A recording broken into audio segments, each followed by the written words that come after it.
Is that better? Can everyone hear me? I hope that I have been able to fix this. Please comment in the chat so I know that you guys can hear me. How are you all doing? And where are you watching from? Where are you guys from? Can you hear me all right? Oh, wonderful, wonderful. I fixed it. Do you know what? I am no good at this technical stuff. So please, thank you so much for bearing with me because like I get it. I get it wrong. I know how to upload the video. I know how to upload the video to YouTube, but oh my goodness. Sorry. And thank you so much for your patience.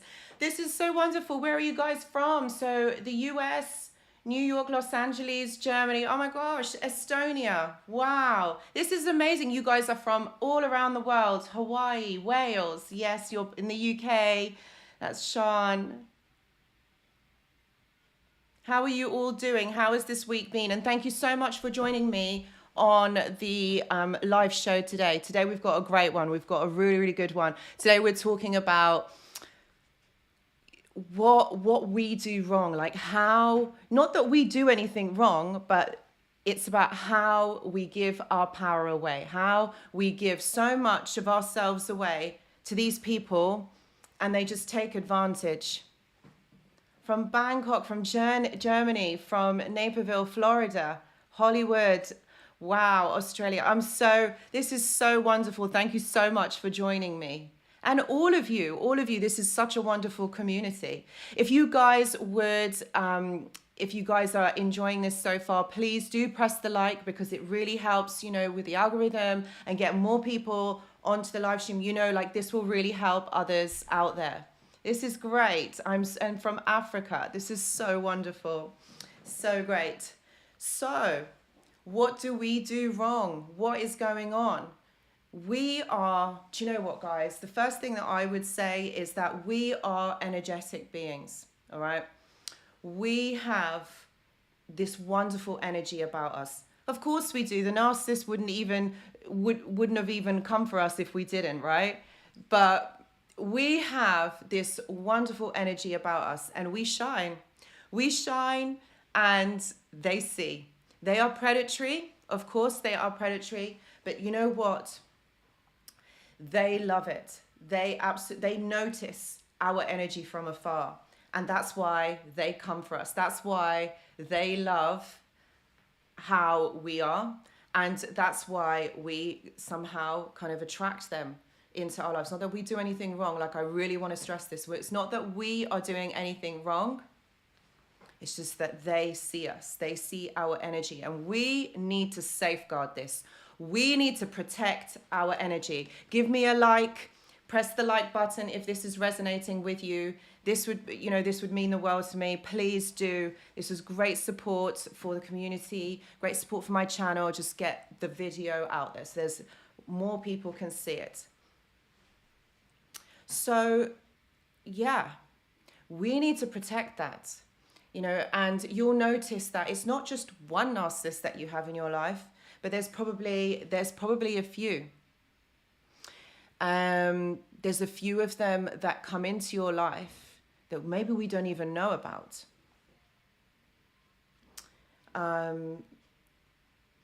Please put a thumbs up if this is the case. Like you've had more than one narcissist in your life. I know I have. I know that I have been surrounded by them. And sometimes you don't even know. You don't even know that this is happening.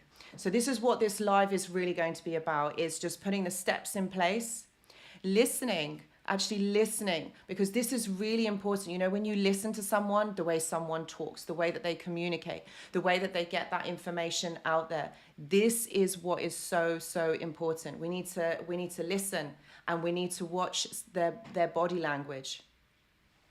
Okay? Because that is what is important here. You'll be able to know what somebody is like, even by their body language. When I tell you something, like when I was learning, obviously I was doing my doctorate in psychology, and we always got taught to not necessarily listen to what your client is saying, but you've got to kind of listen between the lines. All right. You've got to listen to what someone is not saying and try to work that out. And I felt like at the time I had no clue what they were talking about. I mean, how do you listen between the lines? Like, I mean, what is that? But now I understand it. And you can even practice this. You can even do this today. If you speak with someone, you'll be able to figure out, you know, by their body language, what they are saying, you know, what language they choose to communicate with, what words, sentences, those sorts of things. And listen, like really listen to what that person is saying. And this really, really helps when, you know, you are trying to use your discernment. When something doesn't feel right with that person, and I think that's a huge thing. That is a massive thing. Like, meaning, you know, if their energy is off, you know, maybe there's just something not quite right. And you can't put your finger on it. You don't know what it is, but it's something. It is something. So it's really important to listen to that. And I know I talk about this quite a lot, obviously, you know, in my videos, that you've got to use your intuition. Sal says, I'm dealing with my first narcissistic experience. It's been heartbreaking and I'm still going through. It's so confusing with the ups and downs and constant yelling and sudden affection confusing. Oh my God, you've just hit the nail on the head. That is so true. It is this up and down. It's always this up and down because there's no regulation, no emotional regulation. So this is what I'm saying. When somebody is shouting at you, okay, think about what's going on. Obviously, we know that they have lost their cool, and you know there's no emotional kind of regulation there. There's no self-soothing. This person has like literally blown their top, and they're not in control of their emotions. So we know at that point that person, whatever they're saying, is just going to be what's coming off the cuff. You know, it doesn't necessarily mean that it's the truth. So they're going to look for really hurtful things to say. And haven't you found that always when that happens, that person always uses the information, the things that you have told that person against you. So they use your weaknesses, things that you have trusted that person with, they use that against you. And that's what is really important to pay attention to. The language, the sentence formation, and the words that they choose to attack you with, the words that they choose to use in that moment. And this is what I'm saying. Like when I was learning, obviously doing the doctorate, that's what we were listening to. Like when your client is talking, what words are they using? What words are they choosing to describe this experience? Of course, you can't go against your client and say, oh no, it's like this, because this is their lived experience. But what you're doing is you're kind of listening, you're looking at their body language, and you're trying to understand where that person is coming from. So I encourage you guys to try this. I encourage you to do this as well, because this is so important, you know, like going forward in your life. Nazza says, unfortunately, they are all pretty much a textbook and cycle, deny, deflect, and then they devalue, and then last of all is the discard. Yes, Nazza, you're absolutely right. It's a cycle of behavior, and they're not going to change this cycle. Why would they? Why would you change when something is working for you? They're not going to change that behavior because, you know what? It works and it gives them what they want. So at the end of the day, when they are being this way to you, you think about it, right? So they are devaluing you. They are putting you down. They're shouting at you. They're using all this emotional, all of these emotional information, your emotions, things that you have said to that person, you know, in confidence, and then that's being used against you. That is pretty low, isn't it? That is pretty low when somebody would do that to you. And that's the deflection. That's the devaluing. Okay, there's nothing constructive in this. So they have to push you down, because energetically, when that is happening, energetically, you are giving that away and they are siphoning it from you. So that is the exchange that is happening. If they push you down, that means that you become vulnerable. You become malleable. Someone can then change the way that you see things, change your perspective. That's when the gaslighting comes in. If this is resonating with you guys, please press the like button. Please, please, please press the right button.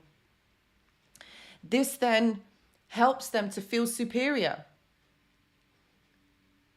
This helps them to feel better than you, because that's really what this is about. This is about feeling better than you. Roxanne says, do you think they know they'll never be right for anyone? Roxanne, I don't think they care about that. What I mean by that is they have a need. They have this insatiable need. The need to feel accepted, the need to get emotional validation, the need to feel important with someone. And you know what? They'll make sure that it happens. They don't care if they are right for anyone or not. Their need is to feel accepted by somebody. Their need is to have that validation. They want that attention from somebody. And because they didn't get it as children, then you know what? It all stems down to their upbringing, actually. It's how they were as children, how they were brought up. They were never accepted, so they had to change who they are. And this is why the mirroring stage for us is so weird, actually. Like, why would you want to mirror someone? Like, I mean, why would you do that? But they do that because as children, they didn't get that. So their parents or their caregiver dismissed them. And that's why they then need to have this need met.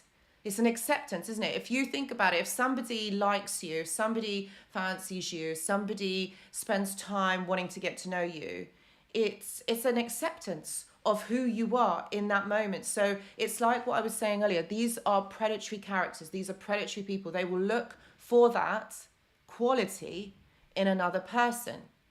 So this is what we are communicating out there, our energy. This is what's being communicated. If this is resonating with you, please do press the like button. Thank you. This is what is being pushed out there. Okay, and these people are reading this. They are reading this information and they're like, yeah, this person is going to be kind to me. This person is going to accept me. This person is going to want me. And that is ultimately what this is about. So they don't care whether they're going to be right for someone. They're not like us empathetic individuals. Like, we care how we come across. We care how we present ourselves to the world out there. They don't care. And it's not something that crosses their mind. EG says, it's hard to believe how they never self-reflect. Well, they don't. Yes, you're right. They don't. They don't self-reflect. Why should they? Why should they do that? In their minds, they're thinking, well, I've got what I want from this person. Why do I need to change who I am? Why do I need to change what I'm doing? And that ultimately is it. It's about not having a care or an understanding for another person. This is all to do with empathy. This is all to do with empathy. I think another big part of it is they think, why should you have a better life than me? Why should you not be feeling what I am? In some way, I feel like they know that there is something not quite right, like they're not emotionally regulated. I think in some way they know that. Actually, guys, did the narcissist ever kind of say to you, oh, I think there might be something not right? You know, sometimes they might expose themselves or reveal themselves. Have they ever kind of said that? Like, they might say, oh, I think I'm autistic, or I have, you know, certain traits. Vix, thank you so much for subscribing. Woohoo! This is great. Yeah, like, literally they sometimes tell on themselves and they say like, oh, you know, I'm this or I'm that, because they're never going to say to you, oh yeah, I have an emotional disorder. Like, that's not going to happen. Sal says, she literally said to me last night that she did know I would always accept her, but I ruined her birthday the week before. Boo-hoo. So yeah, see, look, she knew. She knew that you were always going to be there for her because these are your qualities. This is who you are. And they look for these qualities. They look for this, guys. This is what they want. And ultimately, this is the acceptance to them. This is what they're trying to do is they're trying to put all of the wrong things right. If this need isn't met in childhood, you're always going to be looking for it in adulthood. So if you had quite a traumatic childhood and you felt like your parents weren't there, you're always going to be looking for your parents in other people. And that's what narcissistic people do. That's what they're doing. They're lost souls. They're lost in themselves and they're trying to survive in this world. The thing is, we see through it. And what the purpose of this live or this video really is so that you can identify it a lot earlier. And so this is about really understanding what kind of things you are looking out for, you know, when you are around people. It might not be, do you know what? It might not be that they are a narcissist. It might not be that they are narcissistic. They've got maybe narcissistic tendencies. They might be like, you know, they're really toxic. But that's what I'm saying to you guys. These are the things that you really need to look out for, you know, when you're in communication with other people. You know, this could be not just necessarily in a romantic setting. This could be, you know, with family members. This could be, you know, in a work setting. Do you know what? Talking of work, I've got to say that where I used to work in a clinic. Okay, I used to work in a clinic not so long ago. And it was to do with addictions, all right, alcohol, drugs. And boy, there were loads of narcissistic individuals there. Like, oh my goodness, there were so many people there. And they used, obviously, substances to cope with their condition. And you can really see their narcissism as it comes out. And so I've got to say, like, obviously doing this work, you know, where, you know, talking, you know, in the videos, doing this on YouTube, you know, then suddenly being on the other side of it, like really kind of working with narcissistic individuals to cope or to kind of manage their addictions was, honestly, it was just mind-blowing. It was just something else. That's not the only capacity that I've worked with narcissistic individuals with. I've worked with them obviously like in prison settings and things like that, but working with addictions does drain your energy. So yeah, not gonna lie, I'm glad that I don't work there anymore. And this is why I have now, you know, gone full-time with YouTube, because I want to support you guys. I want to use this knowledge, you know, that I've had from the clinic and help you guys to understand these behaviors and how you can identify these individuals. Please, if you could give me a like on this video, if you haven't done so already. This shows your support and I'm really grateful for that. Thank you. This helps to get obviously this information out there and push the video obviously like in the algorithm. So thank you so much. But anyway, what I was trying to say is that, so even though I was working with these individuals who have got these addictions and everything like that, my manager, one of the managers that I was working with, they were narcissistic, maybe stroke borderline. Oh my goodness. Like that was the most weirdest thing, you know, recognizing that.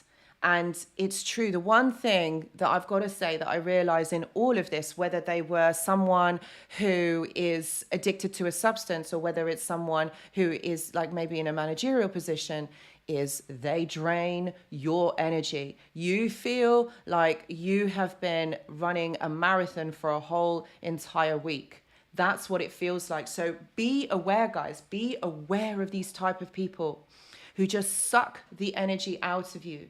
And you'll know. You will know. Because you won't feel yourself. You will feel so tired. You might even, do you know what? You might even get a headache. I used to regularly get headaches, you know, coming home, driving home. So I used to put really like calming music in the car on the drive home. It was about 45 minutes, 50-minute drive home. But then obviously when I got home, all I needed to do was sit in a darkened room in silence. Like, oh my God, like that's not normal. That is not normal, is it, guys? You know, to come from work and have to do that? No. So it's about that siphoning of energy.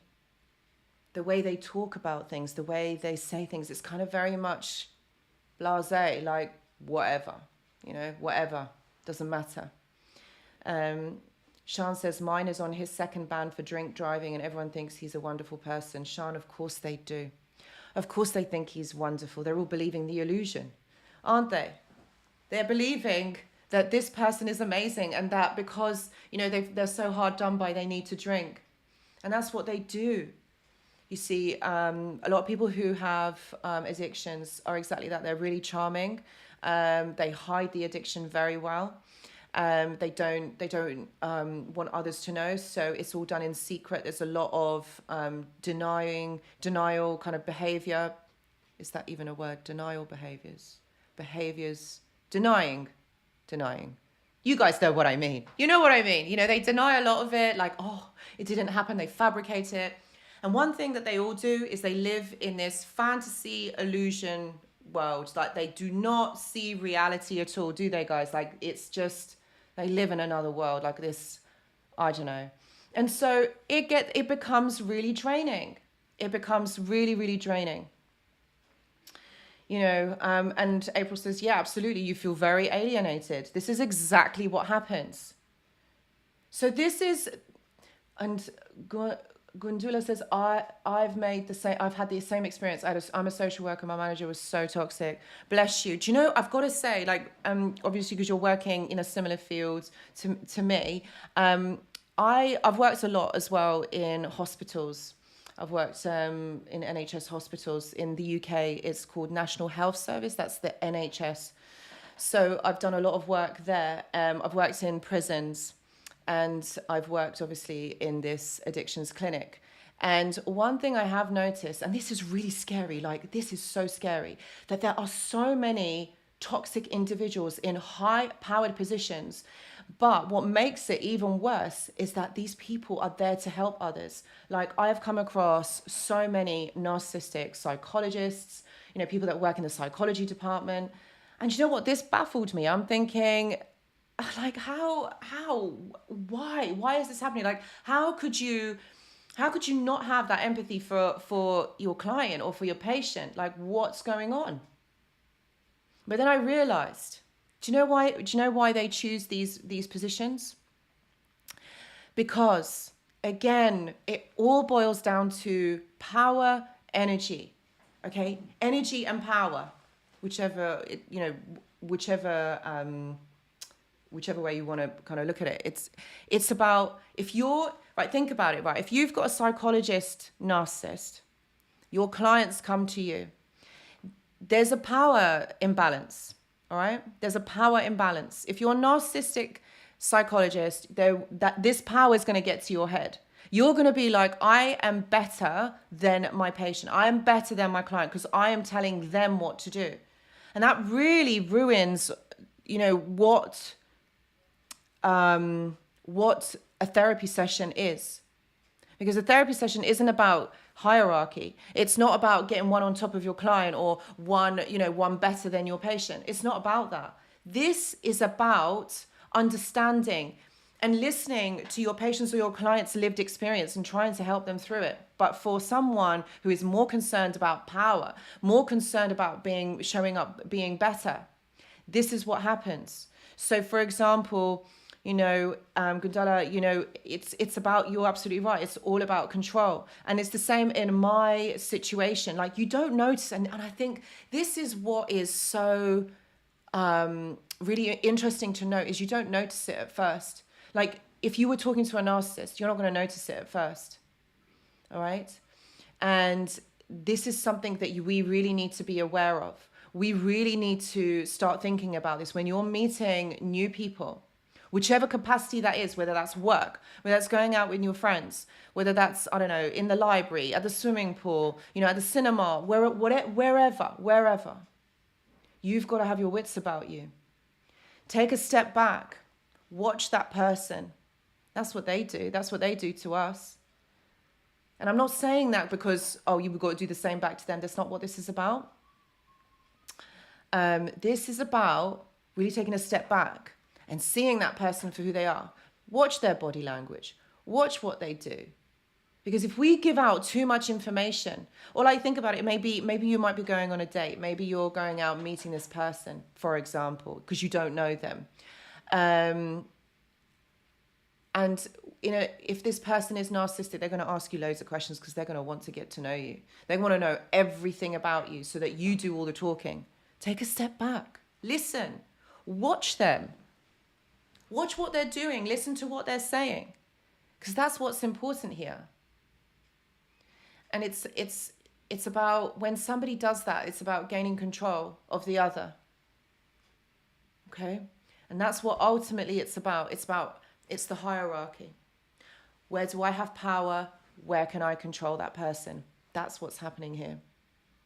So really, we need to look out for this. And so the other thing I would say, for example, in my experience, my recent experience with this person, she did a lot of talking actually, but it was just, there was no substance to it. There was nothing to it. It's very just nothing, if that makes sense.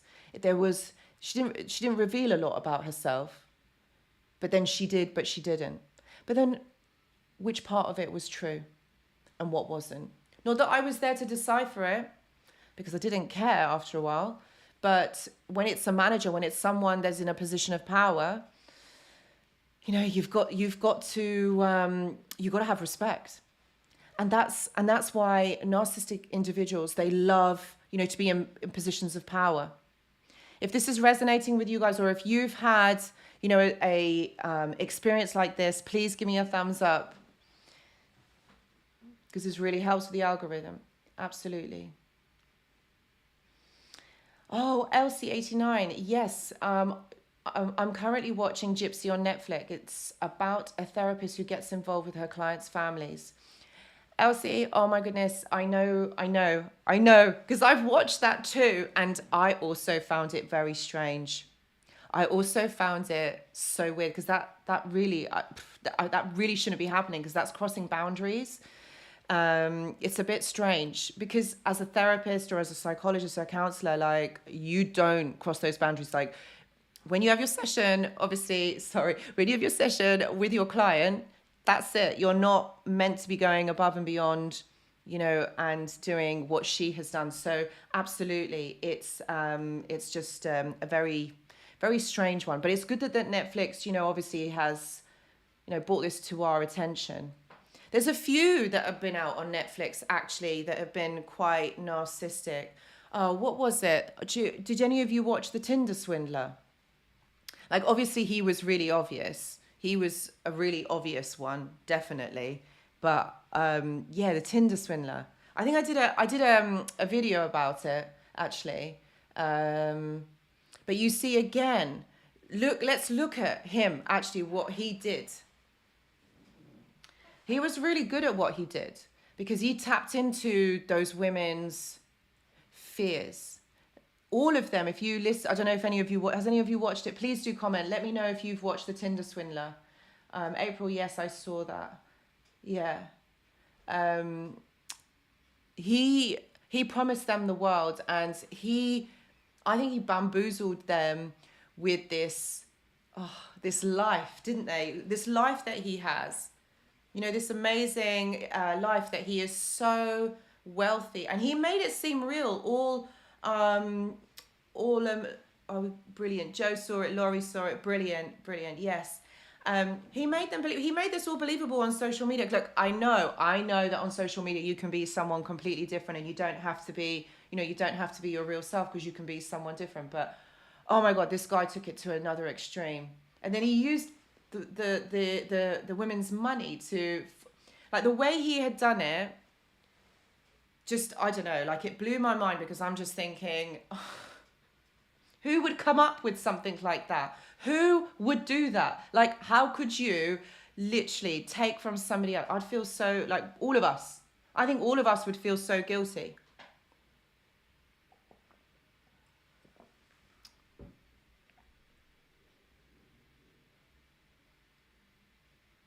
Sal says, my ex is an alcoholic. She hides it from her friends, but I know because we live together. Alcoholics do, don't they? They hide. That's what I meant. They're very secretive, and they know how to hide it. And that's what I mean. They're really good at that. They're really good at that. And then creating this illusionary world. I'm Gondola says, what do you think about the case of Anna Socorro? Oh my gosh, she's another one. Gondola, you are, you're right. That was another one that was out over on Netflix.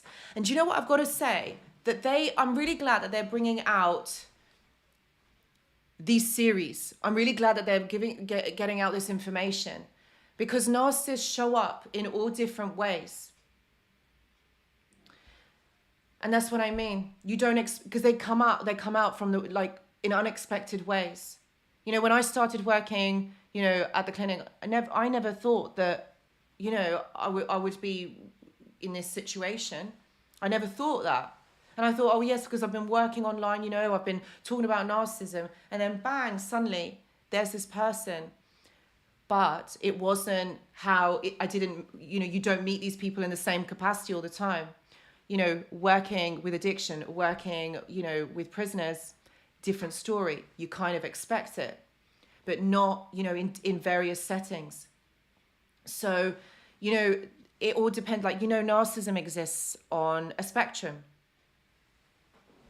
Some of them are insanely clever, insanely manipulative.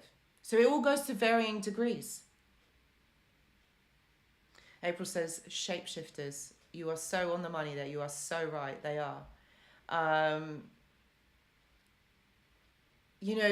So some of them are not so, some of them you can spot them a mile off because they're obvious. And then there's others who, might be college professors. There might be university lecturers. And believe me, there were at my university. Oh, let's not even get started on that subject. But yes, there are. And they exist in different capacities. The ones that are more intelligent, so they have more intelligent roles within society. They're psychologists, they're professors, they're doctors. And I'm not saying that all people who are in these positions are that. But this is what I mean. They are everywhere. And this is about using your discernment. Gondola, I just think, answering your question, that Anna Sokorin, I think I said that. Sorry if I didn't say that right. I think that's what the surname is. The way that she had, created this master plan, oh my God. Really? Wow. I do. I think it is amazing, but there's something like that would never cross your mind. You'd never use your intelligence to do something like that, to create something like that's going to affect people. So really, it's about looking, listening, observing how you feel, what's going on for you, how you are feeling around these people. And if something doesn't seem right, take a step back. Watch them, listen to them. They are, Joshua, they are absolutely chameleons. They do, because remember, they've got to fit into different scenarios, different situations. And you know why they do that? Because they want to be accepted. And if they are accepted, they're getting their needs met. They're getting their attention. They're getting their validation. That's what's important for them. That's why they do that. That's why they are predatory. They are Laurie predictable. But that's why I'm saying, watch them, listen to them. We are more powerful than we think. We do have the resources to overcome this. Absolutely. They make you feel like you are nothing and that you are something of the bottom of their shoe, but you're not. It's the opposite. Everything is done in reverse. So if you reverse it, know that you are so much more powerful, so much more. They keep us stuck in this trauma bond, but you can get through it. A lot of us here today, we've got through this trauma bond, but at the time it is so awful. There's something, actually, talking of trauma bonds, I have recently came across something and I read about it, and I really want to do a whole live on it. So I'm not going to give too much away because I'm still reading about it, but I really wanted to look at, the whole kind of dynamics, the whole psychology of trauma bonds and what that is about. I really want to look at the spiritual element of a trauma bond, because it's there's a lot of things that are written, in philosophy, a lot of like religious scriptures as well. I'm not trying to bring all of that in, so I'm not trying to define this, you know, into a certain religion, but it says basically that what I'm trying to say is that there's a lot of evidence to show that this exists, but on a spiritual level. Okay, and basically what it's about is that when you bond, when you become intimate with somebody, it's like two become one. So what they're talking about is your energies blend together, or your energies become one. So then that's why you become powerful as a couple, as a pair. You are obviously you are you are important singularly, but obviously like when you become two, it's even more powerful. So that's why Nazza says psychic cord. Yes, you're right, the narcissistic psychic cord. But with narcissistic individuals, it's felt even more intense. And I'm sure I am sure that you guys have felt this. Comment below if you have felt this siphoning of energy, you know, because it's a real thing. It's a phenomenon. I don't think it's talked about a lot. I think also we've got to look at it is that the trauma bond is also a psychic bond, a spiritual bond.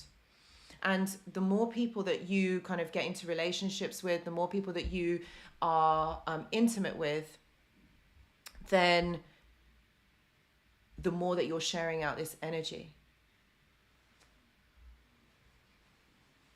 You know, so I really, really want to explore this and really do a whole live on this. I'll do this in a few weeks. I've got to, research a little bit more about it. Rob says, I think dating sites are a playground for narcs. Yes, they are. They are. Yeah. And it's really weird that actually, if you are someone that wants to, you know, meet someone you want to go dating, that is the only option. Obviously, like if you want to meet people, but yes, you meet people, you know, when you're out, but it's such a big thing now that a lot of people, when they're meeting and they want to go on dates, that's where they start.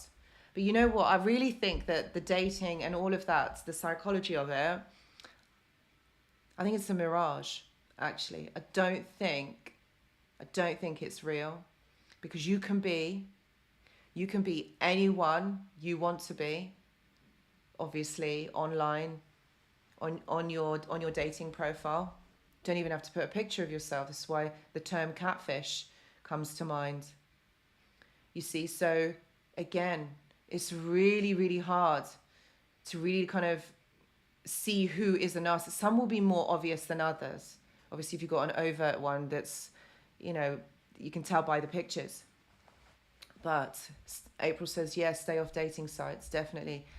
I would try to omit that. I would try to maybe try and meet people in a different capacity, because dating sites, I mean, like, what is the point of them really? You put this fake picture up of yourself, and if you like someone, you swipe it or you like it. How do you know what that person's like? Like, it's just an appearance. Connection isn't just appearance. There's so much more to it. And that's why it becomes very, very surface level. Narcissists love that because they're all about surface level. There's no real connection and, you know, deep rooted kind of like connection with that person.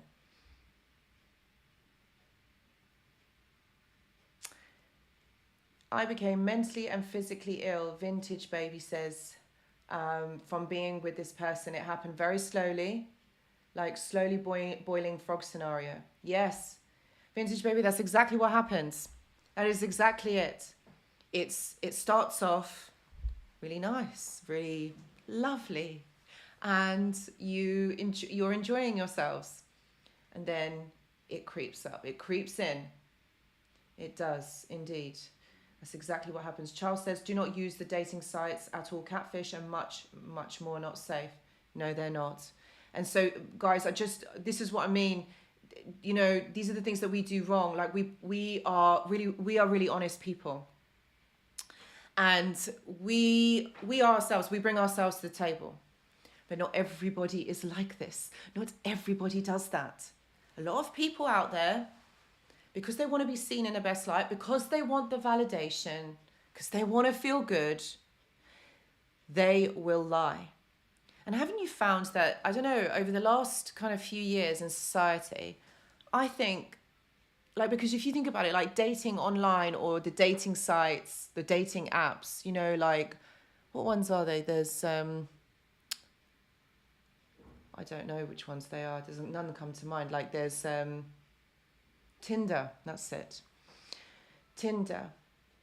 Juana Washington, thank you. Thank you so much. Thank you. I really appreciate that. Thank you, Juana Washington. Exactly. We put fake pics up on dating sites, then expect them to be genuine. We have to be honest with ourselves first.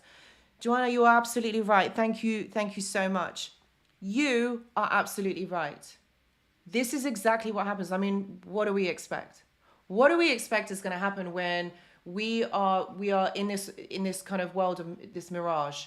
And because we're putting out there that we're this person, we put up all these amazing pictures of ourselves. Not that you guys do. I'm not saying that you do, but we do, like you want to. This is what social media is about. It's about the best picture of yourself. But what about when you're not feeling great? What about the ones when, you know, that's not important? We are becoming a society that it's all about looks. But what about the other things? Like connection is so much more. Yes, it's a bonus that person is good looking, but everybody has different ways or different what's the word? Opinion on how they like someone. Someone might be attractive to one person, is not going to be attractive to another, and that's fine. You know, there's more to the attraction. It's about the energy of that person. You know, their mind, how you feel with the other person, and that's what I mean. Narcissists love dating sites because you don't have to be real. You can be fake, and that platform provides that for you. And that's what I mean. Like it's though, if we really look at it, it doesn't matter what capacity that we're talking about here. Narcissists are fake. They present this illusion. Illusion is the opposite to reality, isn't it? Because you're not seeing the truth. Reality is the truth of the situation. Illusion is the lie. It's what you want to see, what you want to believe that makes you feel good. But sometimes the truth isn't good. Sometimes it doesn't make you feel good. So it's about having the strength to see the truth, you know? And also when, you know, eventually, you know, you will go to meet these people, don't you? You go on dates to meet these people. Joanna Washington, thank you so much. Wow. Thank you. We also fake connection with them because we're lonely. This is a really good point. Joanna, you're absolutely right. They know this and they fake connection as well. Do you know what, guys? This is a really important point. The fake connection, the mirroring, the love bombing. I'm using these terms because it's easier then to understand what is actually happening. But it all boils down to fake connection. This person will make you believe something that isn't real. The illusion is the lie. How do you know that it's the lie? Listen to the words. Listen to what they're saying. Look at their body language. How are they making you feel? Because this is all about feeling. You know, this is all about using our senses to work this person out. Like Joanna says, they play on our vulnerabilities. We're lonely. We have been hurt before. So they are using these weaknesses against us. This is what we were talking about at the beginning of the live. They use this information against us. to hurt us, to put us down, so that they can feel more superior. I hope that you're seeing these trends of what I'm talking about. It's about power, about hierarchy. Guys, if this is resonating with you, please do press the like button. I really, really appreciate it, because it would help, obviously with the algorithm, and get the information out there. So it's all about getting what they can from us, getting what they need. And we, as really empathetic, really courageous, beautiful people, we are our honest selves. So when we are honest, we are telling the truth. We are truthful people. And that's where they take advantage. Not everybody will do that. And of course, it's right to tell the truth and be yourselves. I'm not saying that you've got to change who you are. Please don't ever change, because you're amazing as you are right now. You got to protect that. You've got to protect yourself, because people will notice that these are your commodities. These are the wonderful things about you. Yeah, these are the things that will get exploited. People want to take. People want something for nothing. So if you're going to give this person your energy, your beautiful energy, they're going to take it, because the narcissist is a predator, and they will take it from you. And it's like Joanna said, that this fake connection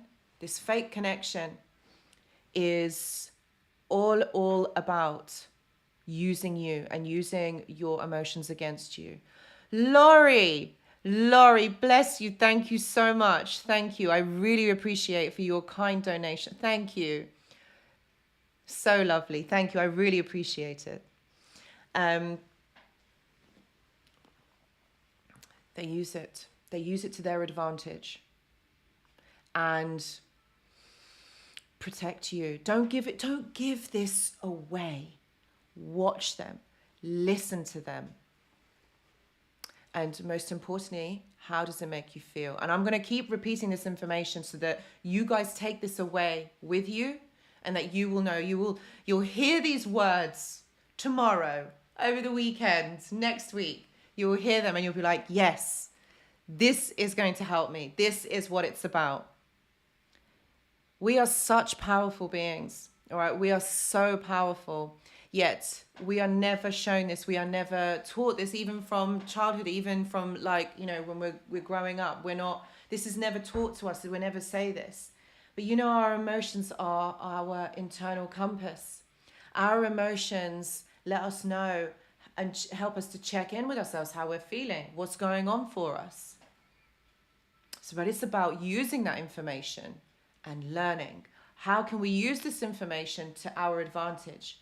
Remember, because we are beings, we use our senses to guide us in our environment.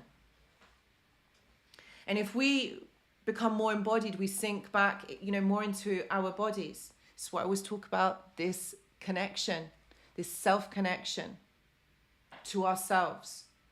When we really understand ourselves, understand our emotions, our thoughts, you are powerful, you are strong, you are enough, you are resilient, you are all of those things. These are all things that you have already within you. You've got to tap into those things. You've got to use this to your advantage. Okay? Not many people know this. Not many people use these gifts that they have. But being empaths, not necessarily only just empaths, but being the kind of the people that we are, this is our commodity. This is the gold dust. Right? And this is what we need to really, really tap into. Sometimes we might be feeling anxious, and we can't sleep. We can't eat. Okay, that's fine. That's fine. So our body's telling us that something is not okay. Something that somebody has said, something that somebody has done has made us feel not good. So we've got to think, what is it? What is it that's making us feel like that? And that's what's important. Joanna Washington, thank you so much. Thank you. Thank you. Watch how they respond to no. or a different opinion, oh, you are so right. You are so right. Usually after 4 months, if they blow up, they're an arc. Joanna, thank you so much for this golden nugget of information. Yes. You know why? Because you've put a boundary in place. How dare you? How dare you do that? So I want to highlight this point that Joanna Washington has said. Watch how they respond to no. Your boundary, how you feel. They're not going to accept that. You know why? You know why they do this? Because you're not doing what they want you to do. You are not serving them. So you're going to get punished. You're the slave. You're the emotional slave that needs to serve the narcissist. What? What? You're going to let someone do that to you? You're going to let someone make you feel like that? You are better than that. You deserve more than that. You as a person represent more than that. Someone who is going to keep pushing you down, making you feel bad, making you feel like you don't matter. Joanna Washington, bless you. Bless you so much. Thank you. I broke out in a skin rash after 4 weeks of knowing them. Jeez, I couldn't fight out. After I left them, the rash went away. Joanna Washington, bless you. You know, what that says to me, that's internal. And what happens is your system has become overstressed. So the equilibrium, the hormones within you had become disturbed. So that says to me there was a lot of perhaps maybe acid, cortisol mixed in with adrenaline. And so obviously like our systems are very, very sensitive. So any abnormalities within eternally, this is what's going to happen. And it's like what I was saying about the anxiety. I hope that you're okay now, Joanna. Bless you. I really do, Joanna. I hope that you're okay. But know that actually when your system feels a little bit under the weather or vulnerable, your skin, the biggest organ in our body, that's where it's going to get affected. Every one of us get affected in different ways. Like if I've become really stressed or if I become really anxious, for example, for whatever reason, I can't eat. I can't eat. I don't know. It's just, that's my thing. That's my thing. I can't. So everybody has something that affects them. So you want to I was just saying that just want you to be careful that it's for you. It's obviously to do with the skin and internally what's going on for you. But yes, you see, this is how our equilibrium, within our body is disturbed, and we break out. Certain things happen. The energy is disturbed. And it gets affected. It gets affected in a really negative way. And we have to look at these things. We have to really, honestly, we have to look out for these things, because it's just going to affect our daily functioning, to the point that it affects our lives. We become affected by these people. And I think I've talked about this before. I actually think that what is happening there is that our energies with this toxic person are blending. Not necessarily in a romantic sense, because remember, the people that you hang around with, people who you talk with, people who you are with for a long, period of time, you're going to get affected by the way that they function. You're going to get affected by the way that they think, the way that they behave, the way that they speak to you. Because the energies are going to merge. Not as much as like when I was saying, if you're really intimate with someone, that's obviously another level. But whoever we come across, whoever our friends are, whoever we communicate with, we become like them. And it's a known thing. It's a known phenomena that's what happens. So this is why, like Joanna, you had the skin thing, IBS, anxiety, depression. This is why we're feeling all of these things, because we are being affected by these people around us. And this is why it is so important. It's not that what we do wrong. It's about how we safeguard ourselves from this happening Again, how we safeguard ourselves going forward so that this doesn't keep happening, so that we are not affected to this level. People want to affect us. People want to make us feel a certain way. So if we're with the narcissist, you know what happens. You know how this feels like.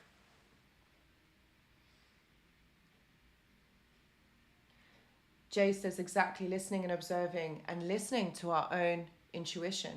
We were all born with it. We were all given this as a gift. So let's use this gift to help us. Really being connected to ourselves. If we're suffering from anxiety, depression, IBS, skin rashes, it's affecting the way that we live. It's affecting the way that we think and that we feel. So we have to take steps to protect ourselves. Do you know, if you're not going to do this for yourself, no one's going to do it for you. LC89 says, I had a blood transfusion in November last year whilst in the relationship. Bless you. I nearly died and my ex asked me for £30 whilst I lay in my bed in hospital. My mum said to me a few months back, I bet. Elsie, I'm so sorry. Do you know what? I am so sorry. This is so sad. But, you know, it's an experience that a lot of us share. Can you see? They don't care. We have to protect ourselves. I know that a lot of people talk about boundaries, but I prefer saying boundaries as protection. If you're not going to do it for you, then you're going to get hurt. It is your birthright to make yourself happy, but also to protect that happiness, to protect you. It is so important because people are going to take. Everybody wants something for nothing. Not only do they take from you emotionally, psychologically, financially, they want everything. They want to destroy you. They want to take everything from you. And that's what they are doing. Elsie, I'm so sorry for what you went through. This is just, it's disgusting. But these people have no empathy. They just don't care. They don't care what you're feeling. They don't care what you're going through. You know who should care is you. You need to protect you. This is why I'm saying you've got to watch, listen, observe, so that you don't get drawn in emotionally. You don't give your power away. You don't give your energy away. They take. They are takers. Some more than others. You got to protect you.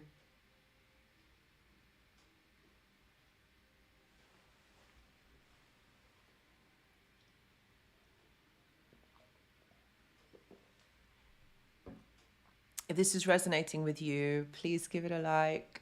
I would really appreciate that. Thank you so much. Please give it a like.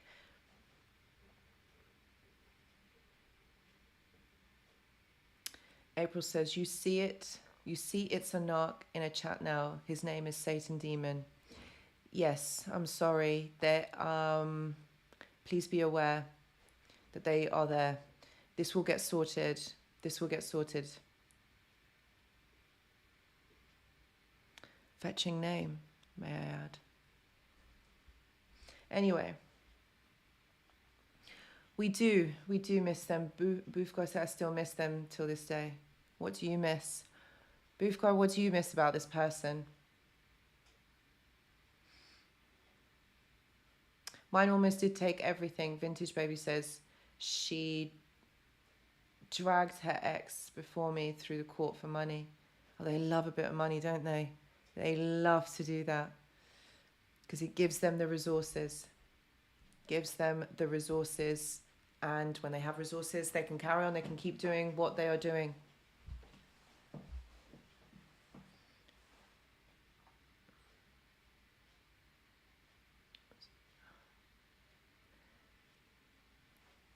Sunlit says they are demonically influenced and some are possessed Just ask HD Tudor. Does he talk about that? Did he? Well, maybe that's something I need to have a look at.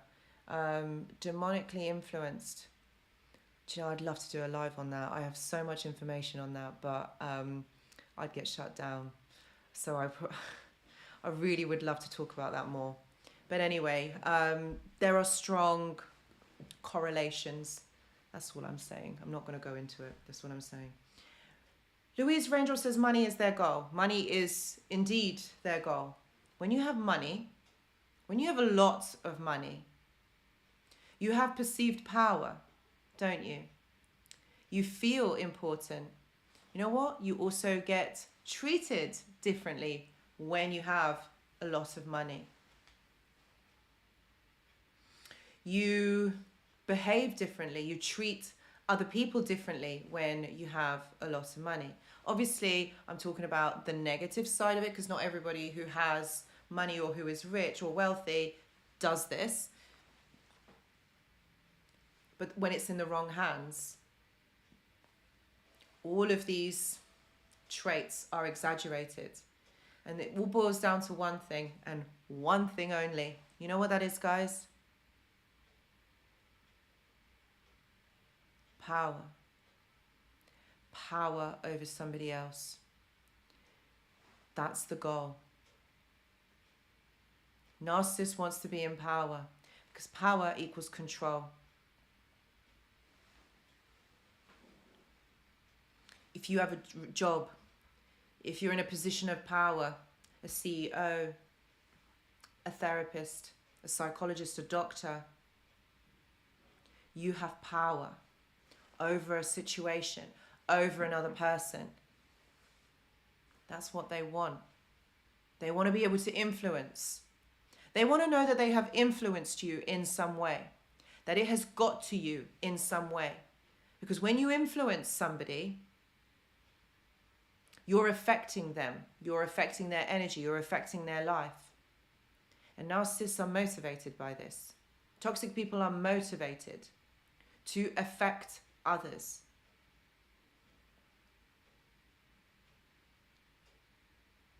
Because they affect the way that person functions. They want you to suffer. They want you to feel less than them, because that's how you give your energy away. If there's a power imbalance and one person has that control over you, you're going to give your energy away. They're going to siphon that energy away from you. Just as a hashtag side note, isn't this what is going on in the wider scheme of things out there? Just putting it out there. Obviously, have to be careful of the terminology that I use. But look at what is going on in the wider scope.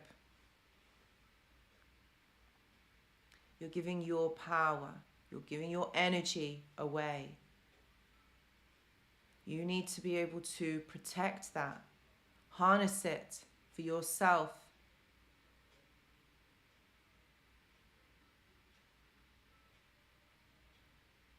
You got to make you feel good. You're the most important person here. When you feel out of balance, everything goes wrong. And you feel it. You really feel it. Joanna Washington, thank you. Thank you so much. Wow. Joanna says, we miss the fantasy. Oh my God, this is so true. Because it feels good. It feels good. Not necessarily them. They mirror everything about us and suddenly we mirror them. That's how we get hooked. 100%. And this is on various levels.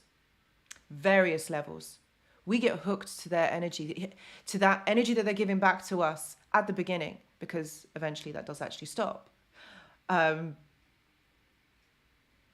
It's the fantasy. Because the fantasy always feels so good. The truth doesn't always feel good. The truth hurts. And that's why we feel good in the fantasy. That's why they live in the fantasy, because the reality of knowing that they are broken, knowing that they are actually less than individuals, is too painful for them to acknowledge, for them to cope with. So they're going to deflect. That's why they siphon the energy from us. Because whatever they lose, they got to fill it up. You know, it's like a battery. It's got to get charged, doesn't it? So if you need to be recharged, you're going to take from somebody else or something else. You're going to put yourself to charge. And what better way when you have someone who is empathetic, someone who is kind, someone who is compassionate, someone who is patient. Perfect. Perfect. This is how you recharge yourself. So you take from that person, and once you feel better, you can put that person back in the box, which is what they do when they devalue, when they discard, when they gaslight us. They put us back in the box because they have control. You must never let anyone have control over you. You are your own person. You didn't come here to be somebody's emotional slave. This is why before we get to that point, we have to use our senses. We have to use this so that we do not let this happen. Oh, wow, thank you, EG. Thank you, EG5. Why would she reach out after 5 years of no contact just to tell me to F off, just looking for a response? You know why? It's very simple. To see if you will still be affected by her. To see if you will still communicate with her. To see if you will respond. Because she has not detached from you. She has not probably stopped watching you. She wants to know whether you still will connect with her. Even though she said to F off, doesn't necessarily mean that she wanted to cause a reaction from you. She wanted to know that she could still affect you in some way. And that's what they do. They prod and they poke. Because they want to know whether you still would communicate, whether you still would reciprocate that energy with them. That's why they do this. That's why they want to know that they have affected you in some way. So you've got to respond. Not react, respond. You've got to do what is right for you. You've got to do what feels good for you. Because she is reaching out after 5 years of no contact. I mean, who does that? Why would you do that? When you've pretended that your life is so much better without this person. You know, so you've got to look at it for what it really is. Okay? She's trying to get attention from you. Whether it's positive or negative, it's attention. Louise says, and yeah, it's absolutely this. Louise Raindrop says, they need their exes. It's still supply. Supply is supply. Guys, I did a video about this. Was it last week or the week before? Supply is supply. They're still causing an emotional reaction within you. They're still causing you to think about them. And you know what that means? You know what that's all about? Energy. You're still giving your energy. They're still taking from you. That's how they do this. That's how they get away with it. That's how the trauma bond begins. Haven't you ever noticed that with any other relationship, you would never feel a trauma bond? It's only a only a narcissistic relationship that you have a toxic bond with, a trauma bond with, a trauma bond. No other relationship, interaction, or anything like that, you would never feel it. Only with a narcissist, only with a narcissistic individual. That's what happens. It's the weirdest phenomenon ever.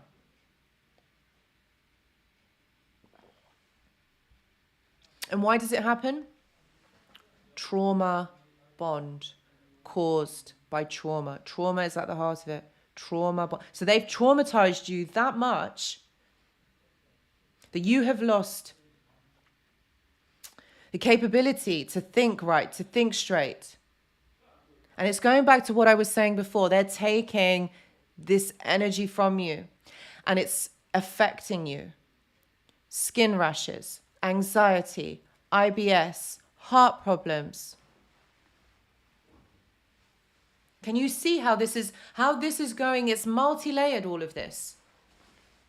This isn't just a trauma bond like, oh, I can't get past it. You can. It's not just that. And this is not talked about a lot. Think about when you're in this trauma bond, when you're experiencing all of those things, think about what's happening to your body.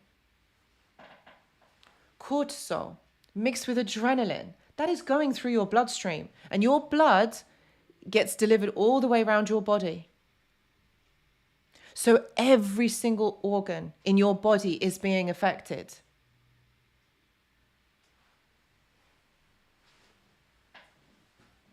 That's how these people affect us, to that level. They are that toxic. The whole experience is that damaging. No wonder we're saying that these are demonic creatures. Because it compares to that, doesn't it? Why would someone do that?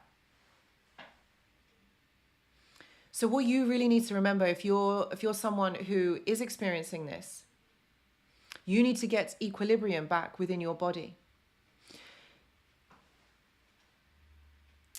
If we think about this in a physiological way, hormones, getting your body back to homeostasis, to a level, to a foundation. And that's all about eating, sleeping, and relaxing your mind so that you're not overthinking, you don't get racing thoughts. Because think about it, when you're tired, because you're not sleeping, because your trauma bond is giving you like flashbacks, you're feeling absolutely awful. When you are tired, you can't think straight. Your appetite is affected. Everything, your whole system, your whole body is affected. So you can't be your real self. You can't be your authentic self. And this is how your daily functioning is affected. This toxic energy that you are feeling, this is affecting you. It's affecting your life and your time on this earth. You as a human being are being affected.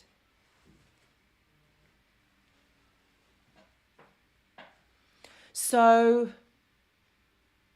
think about that for a moment. What does that mean? What does that mean that you are affected on a daily basis? Even after, that narcissist is left and they're not even here. You're still being affected. Guys, if this is resonating with you, please do give it a thumbs up. Please do give it a like. I really, really would appreciate that. Helps to get the message out there so this video can reach other people. Please press the like button if you haven't already. And gosh, if you haven't subscribed, please do. Please do so, because I would love to have you in the community. Please subscribe.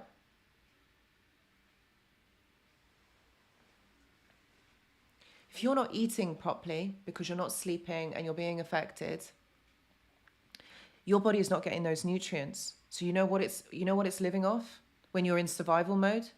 Adrenaline. And don't get me wrong, adrenaline feels great. It's like having a Red Bull or a coffee. It feels great because it's so nice. But do you know how that affects your body internally? Do you know how that is so damaging? It's really, really bad for you to be in those high levels of adrenaline. It affects your blood sugar levels. And when your blood sugar levels are affected over and over, think about the physiological or medical effects that this can have. Diabetes just comes to mind. heart problems. And these are serious, serious things. So it's not as too far-fetched to say that actually the narcissist and that whole experience is killing you.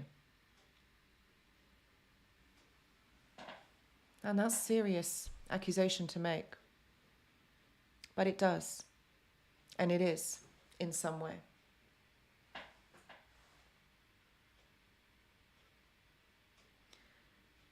Michael Myers. I like the name. Lack of quality sleep can cause you to make bad decisions. Yeah, you're not your authentic selves. It's not coming from a place of authenticity. So you're not making the right decisions. And again, this is affecting your life. Affecting how you function. Affecting your daily life. How you're feeling. And then when this happens, all right, this makes it really awful because it's like, what kind of a life experience are you having? You then can't connect to yourself. You then feel really disconnected from who you are. You cannot be your real self. You cannot enjoy your life when this is happening. So a lot of you in the comments are saying, how do I break this? And this is what I'm saying. You have to, first of all, educate yourself on narcissism. Educate yourself. Learn what it is. Learn what is going on. Read things. Listen to videos. Watch videos. Listen to them. You also have to start to stop thinking about them.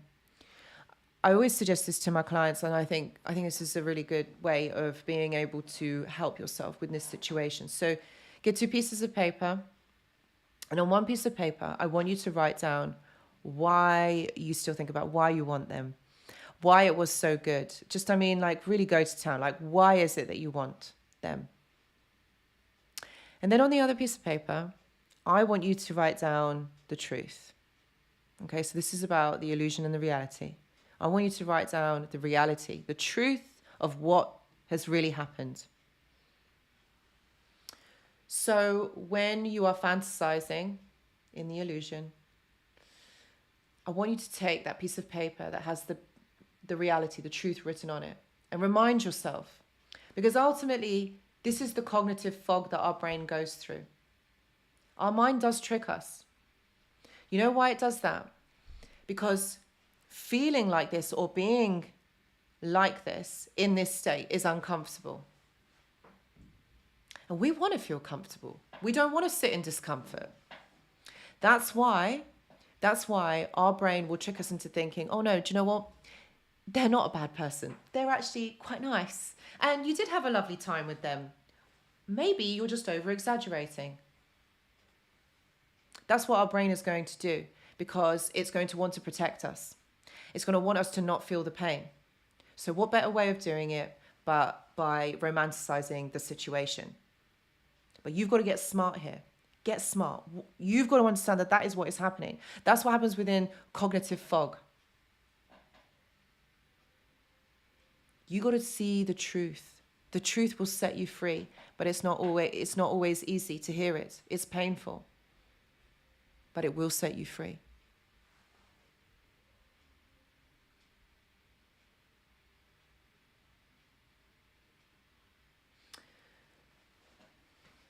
So be smart. Be smart about this. See it for what it really is. The only other thing that I would also say about trauma bonds is that your nervous system is shot to pieces. Okay, your nervous system needs equilibrium. Okay, it needs to return back to peace. And so that it's not overstimulated. So what I would say with that, guys, is get yourself out into nature. 100% get yourself out into nature. It is the most healing thing that you can do. And it's free. Do you know what? It's free. Step outside. Listen to the rain. I listen to the rain. You know, sometimes when I can't sleep at night, and sometimes I don't, for whatever reason, just thinking about things. Or sometimes I just can't. I don't know. I don't know. When it's a full moon, I just find it really, the energy is so intense. Can't sleep well. Anyway, when I can't sleep or when I'm trying to relax, rain. I listen to rain and thunder. I really, really like that. So find your thing that you like. Find what really works for you. Because this is just about calming your nervous system. Because anxiety, depression will ruin it. And that's exactly what you feel when, you know, when you are in this trauma bond. Joanna Washington, thank you so much. Yona says, you have to forgive yourself for allowing the delusion. Oh, this is so true. Please listen to this, guys. You have to forgive yourself for allowing the delusion. Then reconnect with yourself. Enjoy your own company. Be lonely. Don't run from ourselves. What beautiful, beautiful advice. I really love this. Joanna Washington, thank you so much for helping everybody else, for helping others to see that actually it's okay. It's okay. This is about reconnection back to ourselves. You know, this is about, it doesn't matter about being lonely. Because are you really lonely? Are you really ever alone? You are your own best friend. When you're connected, when you feel good, you are your own best friend. Go for a walk to the woods. Be with your own company. I'm suggesting this because this is exactly, you know, what I have been through.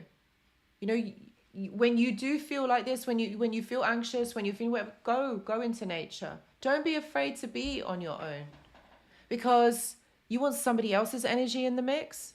When yours isn't healed, when you don't understand yours, what's the point? You are important, because when you've got somebody else in your life, then you're giving your energy away. You're giving, you know, your time, your thoughts. Then you're not concentrating on yourself.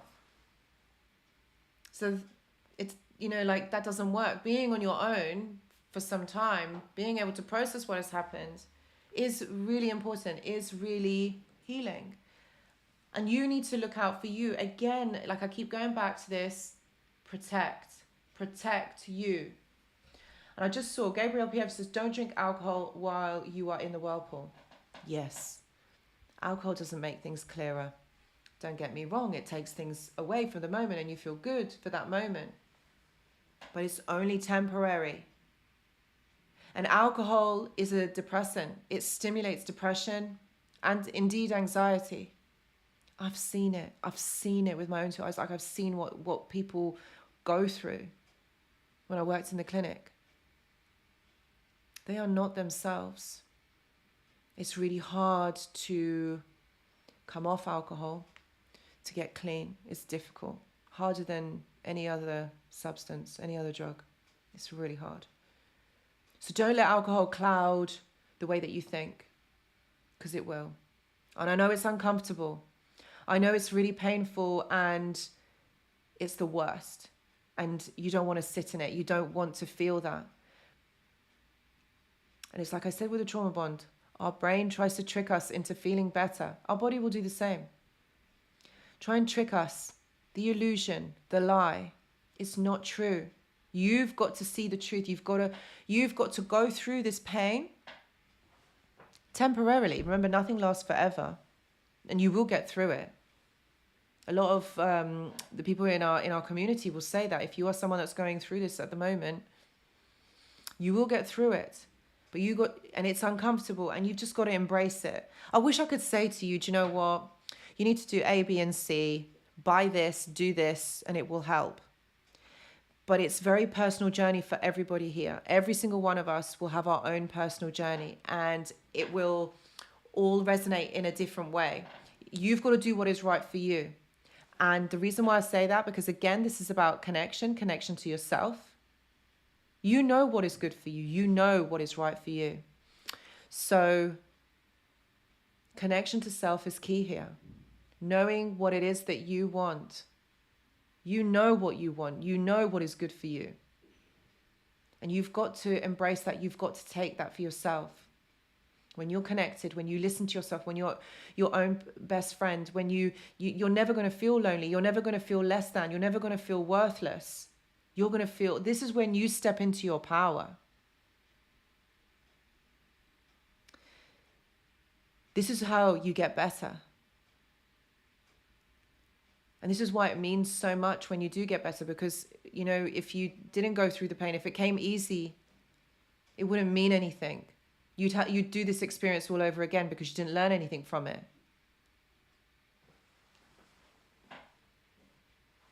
It's valuable. You discover so much about yourself. And isn't that the most amazing thing? Actually, discovering you.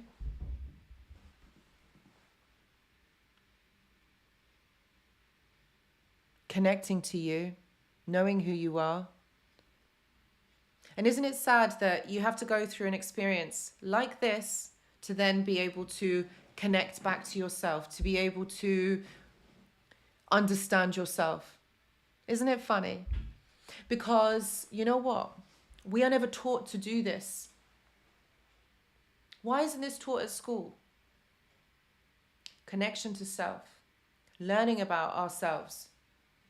Why isn't this not taught at school? Why don't we do more of this?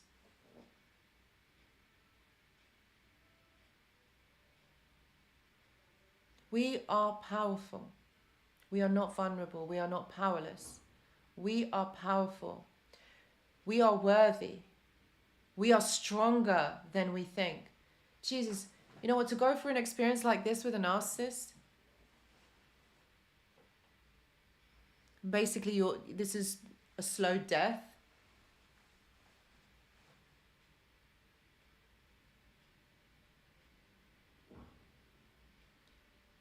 Only the certain few will be able to manage that. Only the certain few will be able to go through an experience like this and get out the other side. That, my friends, is power. That is power. Connecting to yourself, knowing who you are.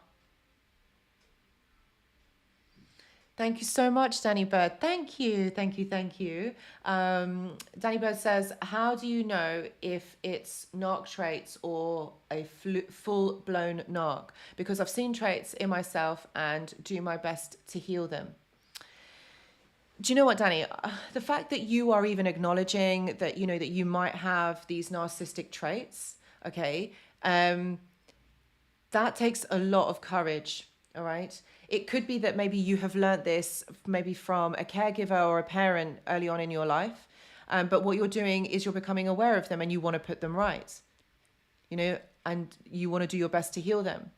You know, in some level, it's like what I said earlier, like we all have certain traits and some traits are more dominant than others. And it might be that this is something that you have learned not knowing or by accident. The fact that you are acknowledging this would say to me that you have possibly traits. A narcissist, number one, wouldn't ask a question on the chat, wouldn't really be on the live, because they'd be here to disturb and to put others down. And also, they wouldn't be asking to understand because they think that they're already perfect. So the fact that you are, just maybe it says that it's basically more the traits, but traits can be adapted. The fact that you're aware means that change it can happen. And I just want to make this point as well, because of what Danny Bird has asked, is that when people say, oh, can a narcissist ever get better? Can we fix the narcissist? Can they heal? A full-blown pathological narcissist, no. You can't heal a narcissist. Because this is a disturbance, an emotional disturbance that they have. And you can't heal emotions. This is all about childhood experiences that have been maladaptive, that have been dysfunctional.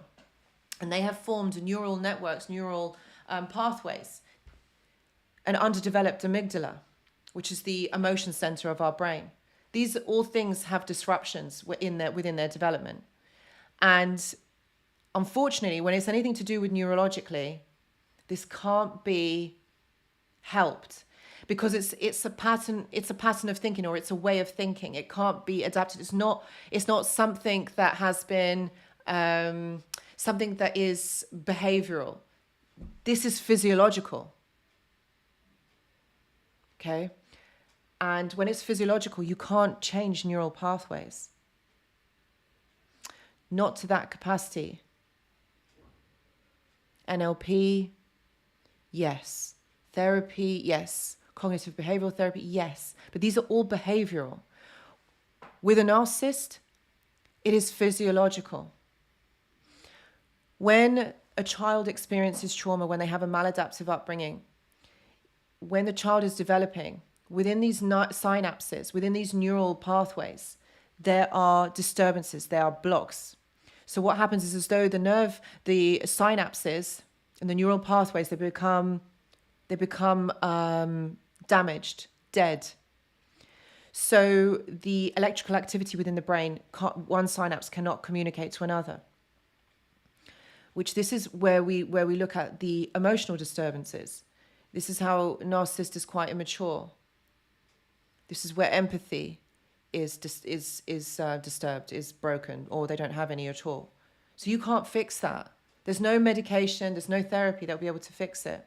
And if your amygdala hasn't been developed in a healthy, correct way, that's it. They are emotionally disabled. But when it's traits, these are learnt behaviors. So things like NLP, cognitive behavioral therapy, that sort of thing will help, because it's about gaining awareness. And with awareness, you can make that change. But if you're a pathological full-blown narcissist, or you have a personality disorder, your neural networks are the way that you think. That's not going to change. Because it's more than just not being willing to see it. It's just, it can't be changed. Like, you can't change damaged or neurological pathways. It just doesn't work like that. Tony Connor says, Anushka, how do you know that she is the narcissist? She feels like she was won by her actions. If you knew for sure. That's gone too quick. I couldn't answer it. Sorry.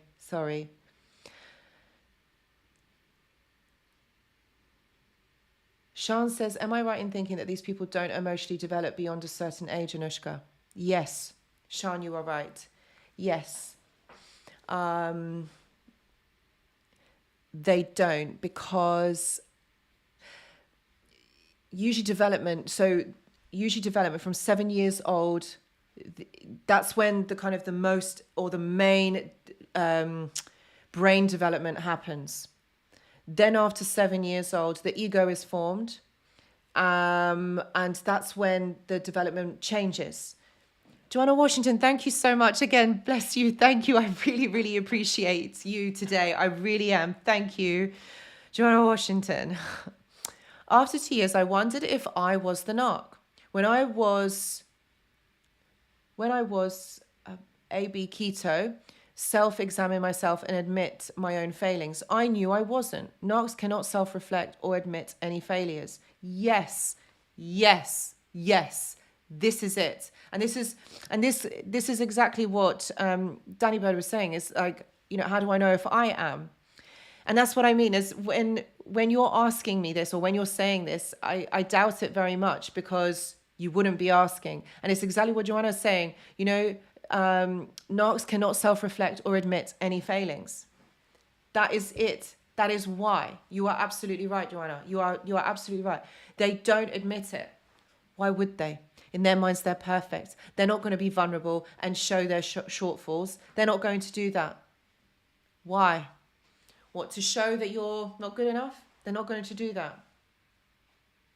Danny Bird says shadow work is key. It's a process of acknowledging your faults, your wounds, insecurities, etc., facing it, accepting it, and loving yourself there.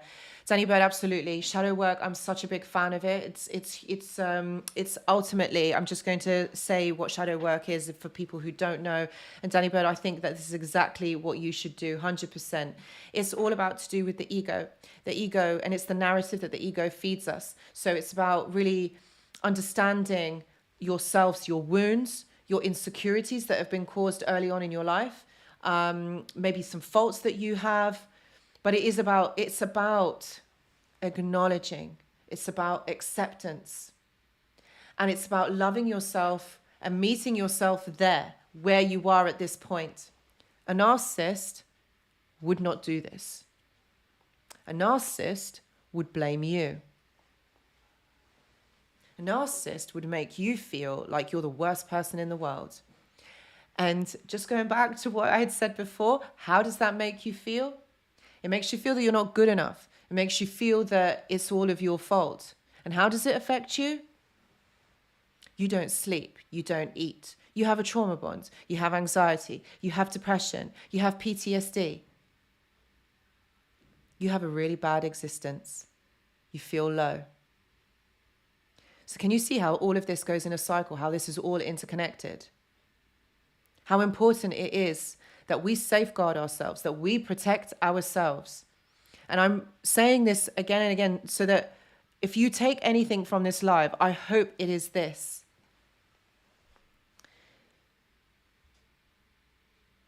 Because it's important. You've got to save yourself. You've got to save your own life. Because it's your responsibility. And you know what? You are powerful enough and worthy enough to do that. Do you know, I'm just reading through the comments, and I'm loving reading through it. I mean, I can read some of them, but some of them are going really, like really fast. And I'm so grateful, to each and every one of you. You are such lovely people on this community. I know that we haven't met face to face, but look at this medium, look at this platform that we can do this. We can all connect through our own lived experiences. Isn't this such a beautiful thing? This is so wonderful. It's so amazing that we can all come together, at this time. I know that each and every one of you have busy lives. So I'm so grateful for each and every one of you being here. I honestly am. I know what it's like to have a busy life because I have one myself. You've all made time. You are all brave. You are all strong. You are all amazing. The fact that you're here says a lot about you. Says a lot about who you are as a person. And that's what I want to say is like, you guys are amazing. Put a yes in the comments below. It's so nice to, to see it, honestly. Because as I'm talking, I'm reading it as well. You're very welcome, Danny Bird. Danny Bird says, thank you for holding space for so many people. You're absolutely welcome. Thank you. This is important, because the main aim of this is to help you guys. I know that not everyone can have therapy or can access this information. And that's why I think the lives are a great way of being able to get that information out there. And for you guys to understand yourselves, connect yourself. That's all I really want for you guys, for each and every one of you. It's just to connect, to know that you can get through this. You can 100% get through this. You can get to the other side, honestly. It's about perception. And it's about believing in yourself.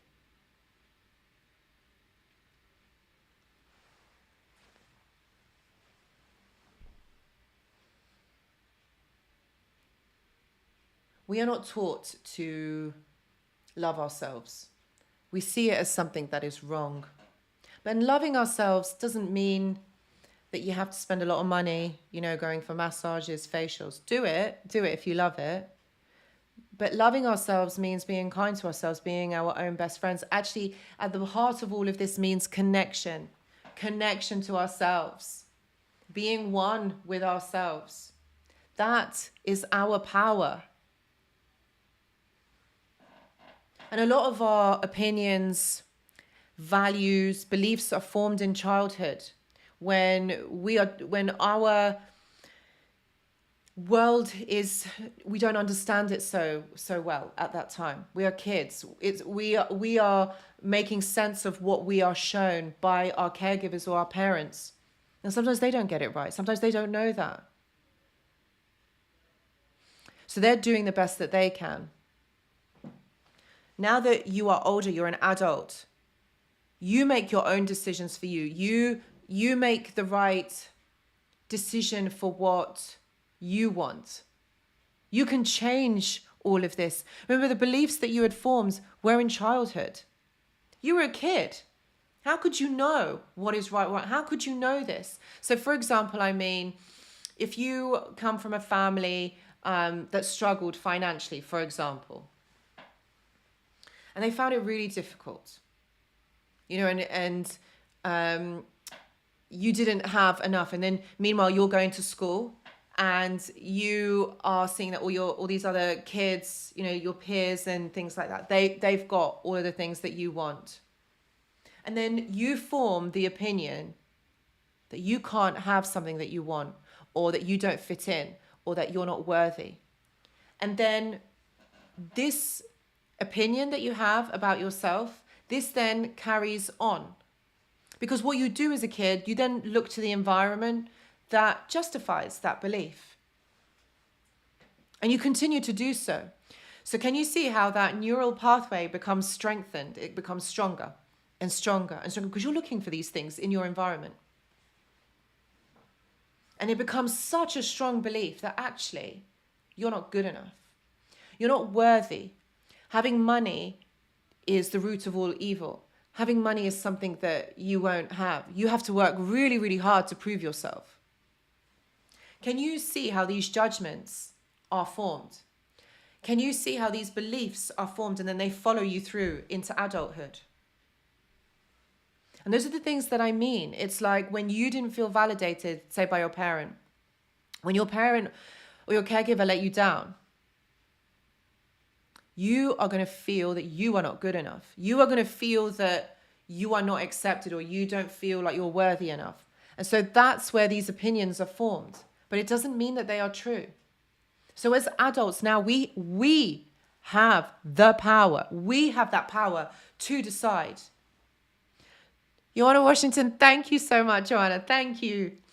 And your words, Joanna Washington, I've got to say, you know what? Your words of wisdom, you need to come on here with me one day. I don't know where you are in the world. I think you're from the US. You need to come here, or I'll come over and we'll do a live together. Because honestly, your words are gold dust. Honestly, love yourself, be honest, be courageous. Much love from America.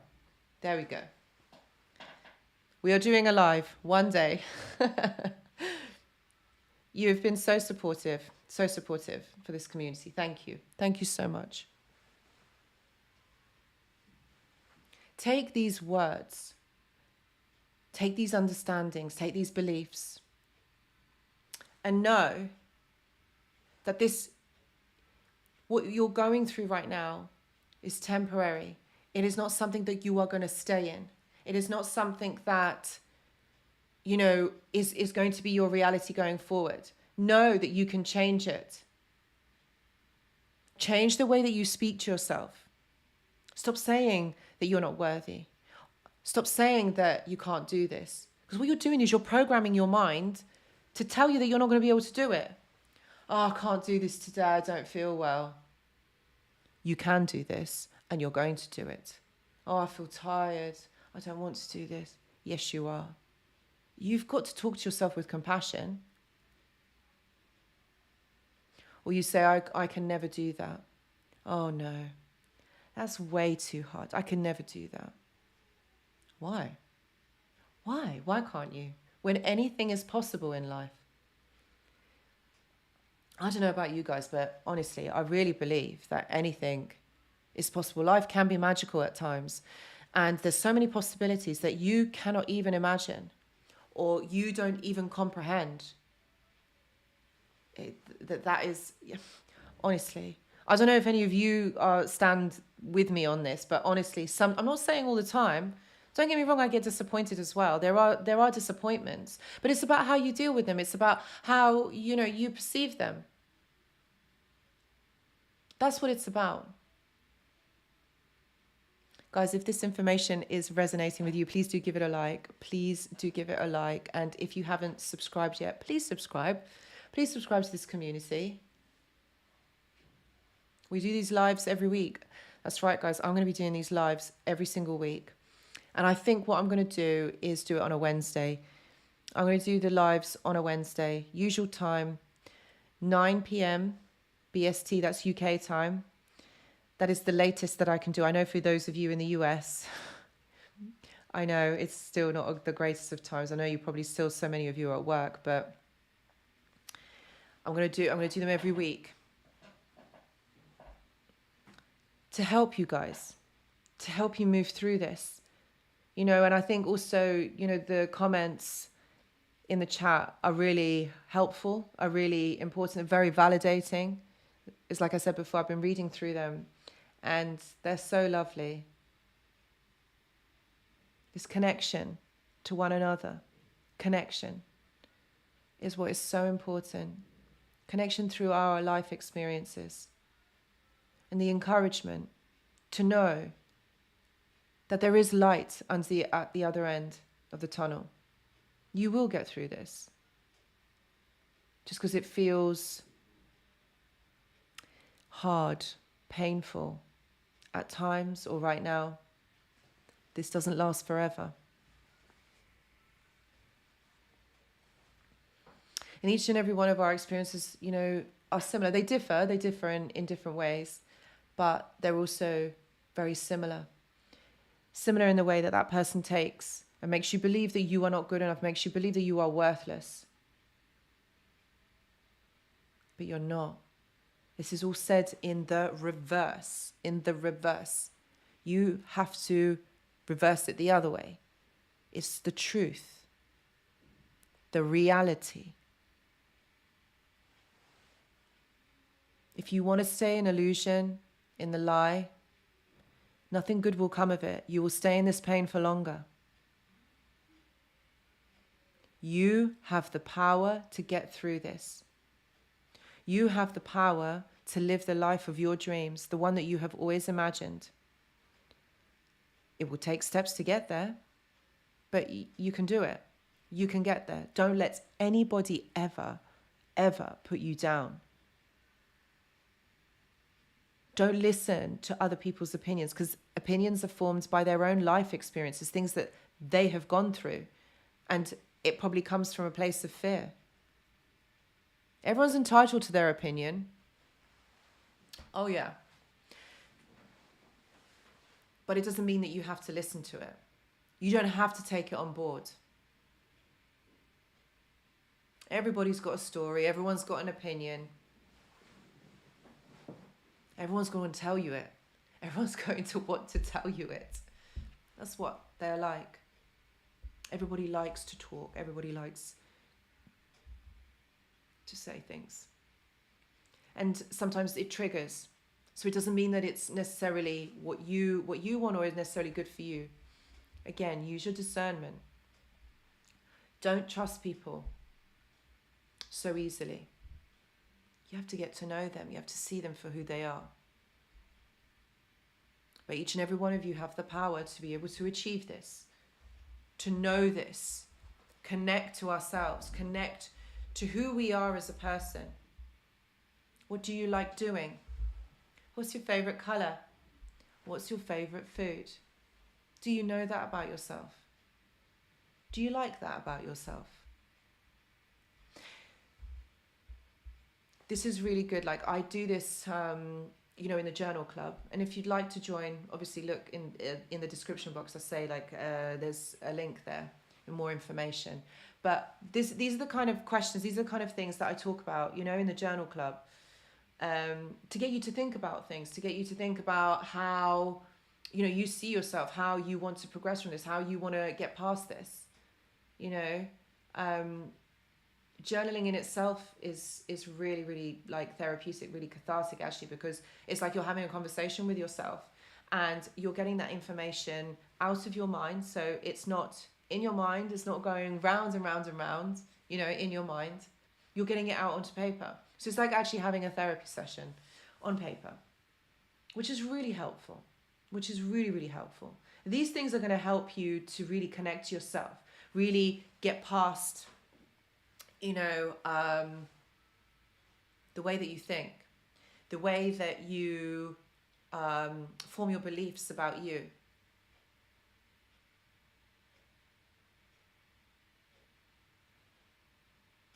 That's important, the connection. And this is exactly what I'm writing my book about, self-generation. I'll have more time now to write. And like I said, I'm now full-time on YouTube.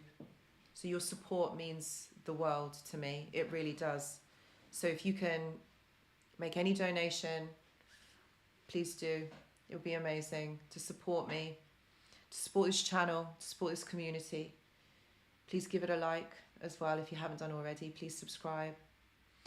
Because I want to bring you more content. I want to bring you more content like this, to keep making the videos. Write this book, because this is what it's going to be about. This is all this information that I'm talking about. You know, I'm obviously going to go into more detail, but you know, this is how I want to help you guys, help support you. Outgoing autism, thank you so much. I genuinely, this is what I've always wanted to do, you know, is to help people. And it's not the way that I imagined that I would be doing this. Not gonna lie, I didn't think that I would be doing YouTube and doing these lives, because it's not something that I've ever felt comfortable doing. What I mean by that is, I'll tell you a little story. When I was studying my doctorate, oh my God, when I was studying my doctorate, sometimes in the lectures, what they would say is that we had to pick a subject to talk about and then present it to the class. I dreaded this. You know why? You know why, guys? Because I could not talk in front of people. And these people were my friends.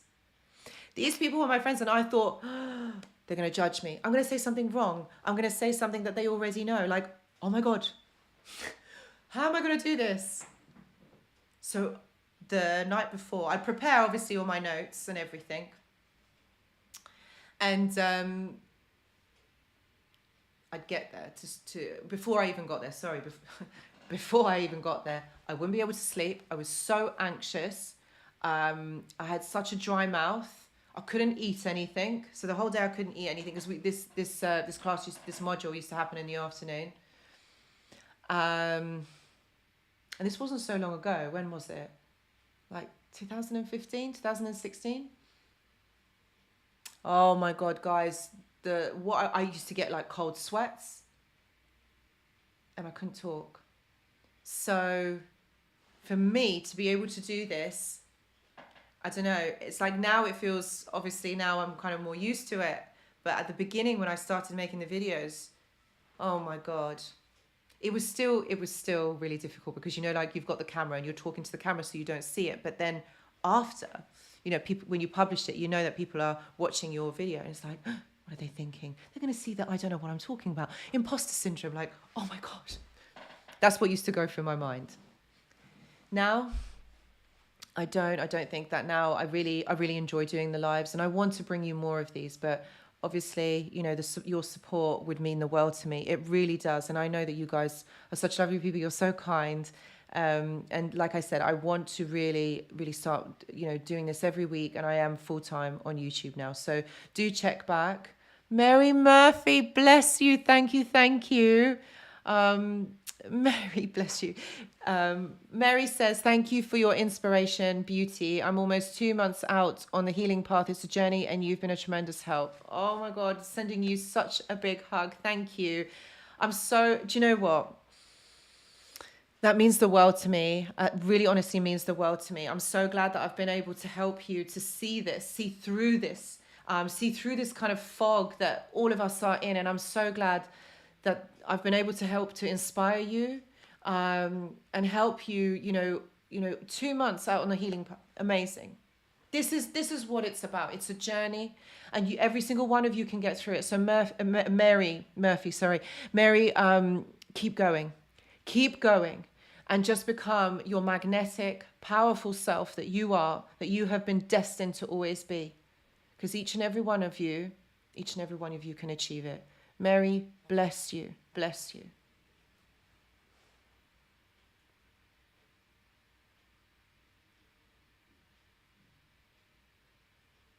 Thank you, Louise. I really appreciate your comment. Louise Raindrops, thank you so much. Thank you.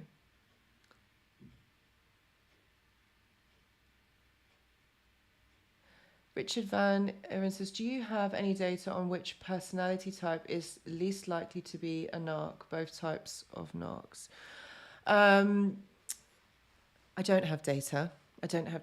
But what I can do is explain this.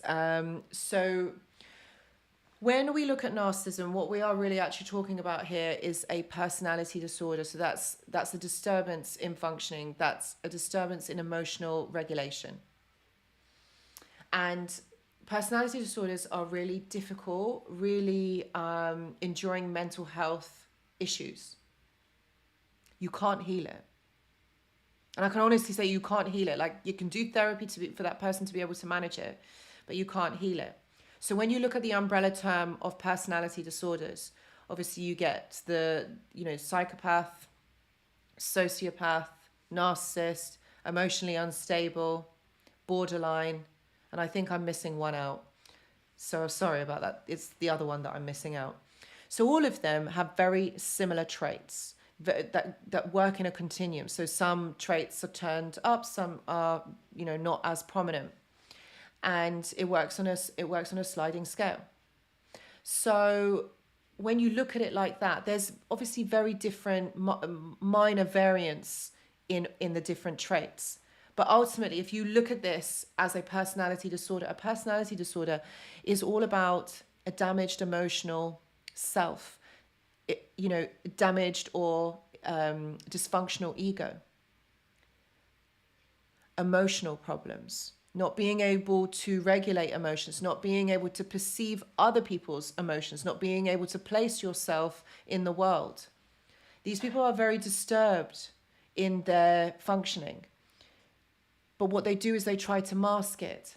So if you're asking me like who has narcissism or which traits are turned up more than others, it's not necessarily which ones are kind of more prominent than others. You've got to look at it as a whole, as an umbrella term, like, as a personality disorder.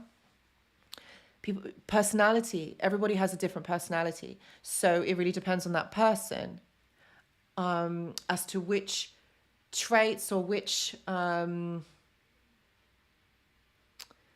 personality traits, I hope this is making sense, or which behaviors are more prominent than others, because it's all about how you perceive the information and then how you then project it onto others. I really hope that makes sense. And I can see that it's getting late, guys. I can see that it's getting late. So I will be finishing up, the live stream. And if there is any questions that you've got that you really want me to answer, please get them into the chat. So I can answer it quickly before I do come off the live. Please know that I will be doing the live next week. Next week will be on a Wednesday, 9 to 11 BST UK time. Although I won't be in the UK, I will be elsewhere. 3 guesses where I will be. You can follow along on my stories over on Instagram. Please do check out my TikTok. And obviously subscribe to YouTube if you haven't already. Please do give it a like. And once again, I'm sending each and every one of you a huge hug, because honestly, if you guys were here in front of me, we would be having a ball. We would have such a wonderful time. But this is the way that we can all come together and connect, which is so amazing. You guys are from all around the world. This blows my mind. You honestly don't know like how grateful I am to each and every one of you, honestly. Like when I think about it sometimes when I'm lying in bed, I'm thinking, oh my God, I spoke to so many people, you know, around the world at one time. This is amazing. So guys, I really appreciate every single one of you. Come and join me next week for some more live chats, for some more connection. Please remember what we had talked about in this live, because it's so important for you guys to move forward. And you've got this. Know that you are amazing and that you are the most important person. Okay? That's what you have to remember. So guys, thank you so much for being here. Honestly, thank you so much for being here. And I'll see you guys all of next week. Okay? See you next week. Bye-bye.